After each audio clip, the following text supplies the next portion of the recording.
பன்றியோடைய இதயத்தையும் சிறுநீரகத்தையும் இவருக்கு பொருத்துனா என்ன அப்படின்னு ஒரு யோசனை அவருக்குள்ள வருது. இதை மருத்துவ குழு கிட்ட எல்லாம் சொல்றாங்க. யாருமே பெருசா வந்துட்டு இன்ட்ரெஸ்ட் காட்டல, அது சப்போர்ட் பண்ணாத நிலையில உறவினர்களுக்கு வேற வழி இல்லை. எப்படியாவது இவரை பிழைக்க வைக்கணும். பிளான்டேஷன் சொல்லக்கூடிய இந்த ட்ரீட்மெண்ட்டை தனிமா பருவம் அந்த பேஷண்ட்டுக்கு பண்றாரு. கிட்டத்தட்ட ஹாஃப் சக்சஸ் அடைஞ்சிட்டாரு அந்த டாக்டர் அப்படின்னு தான் சொல்லணும்.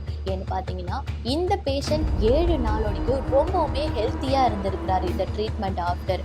ஆனா என்ன நடந்ததுன்னு பார்த்தீங்கன்னா இந்த பேஷண்ட்டுக்கு தெரிய வருது இது ஒரு பன்றியோடைய இதயம், இது ஒரு பன்றியோடைய சிறுநீரகம் அப்படின்னு தெரிய வருது.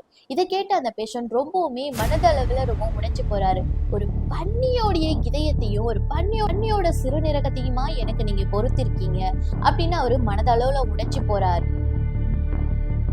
இதுவே அவருக்கு ஒரு வைரல் இன்ஃபெக்ஷன் மாதிரி ஆகி 7வது நாள் இறந்து போயிடுறாரு.